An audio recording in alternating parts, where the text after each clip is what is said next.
So thank you so much for joining us here. It's great to have you in Barcelona. Have you been having interesting conversations with your colleagues back in the same space again? Yeah. Thank you, Sajid. Thank you very much, actually, for inviting me and allowing me to express my thoughts.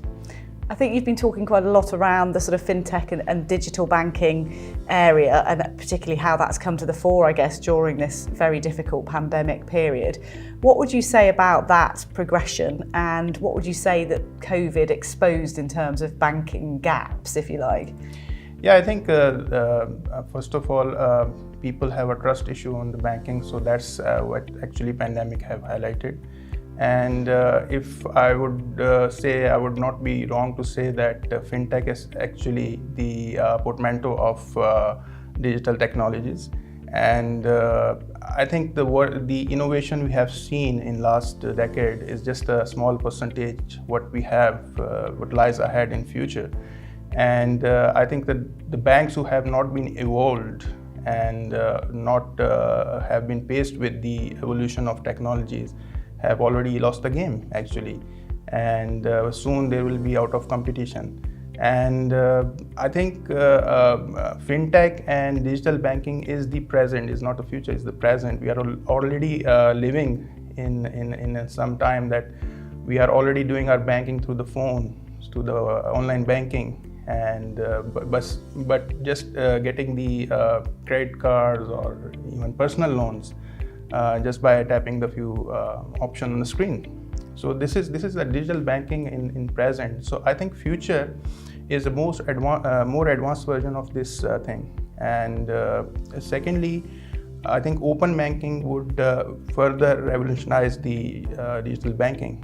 I think open banking, I would give a small analogy with respect to Google Map.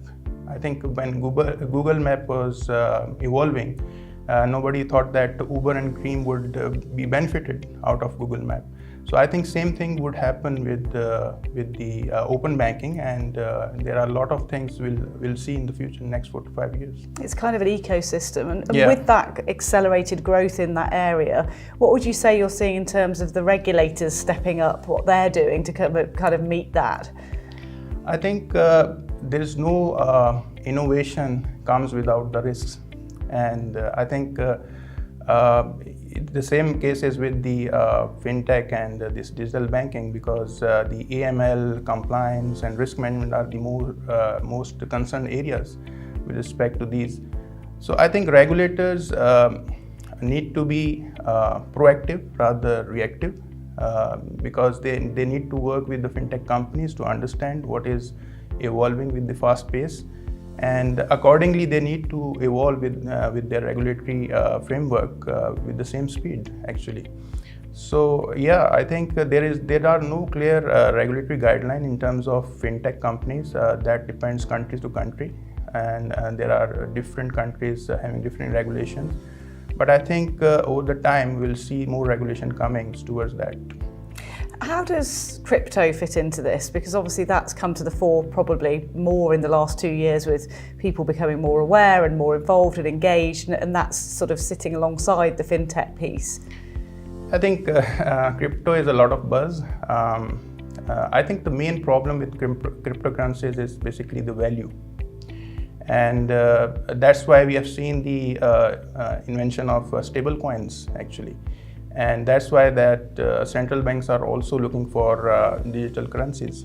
So I think cryptocurrencies, there is a strong argument that we need to regulate cryptocurrencies with respect to anti-money laundering because of the compliance concerns.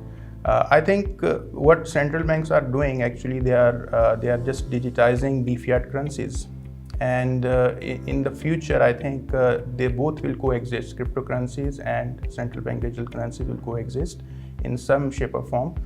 But that definitely we'll see. This is too early to say that what would happen with cryptocurrencies when central bank digital currencies would come. But I think there are a lot of things which needs to be evolved with respect to monetary policies, monetary systems, and yeah, I mean they will some shape and form they will coexist, I believe. So that's one great change on the horizon potentially. Are there any others you're expecting to see in 2022 that'll be a challenge for us all? I think that this use of data is the most critical thing, which will evolve around the banking as well, around the fintech. The more agile you are using the data, the more innovative you would be. So I think that's the challenge, I think. That's the message you want to get out there this week. Well, Yeah. thank you so much for sharing those thoughts. It's good to talk to you. Thank you.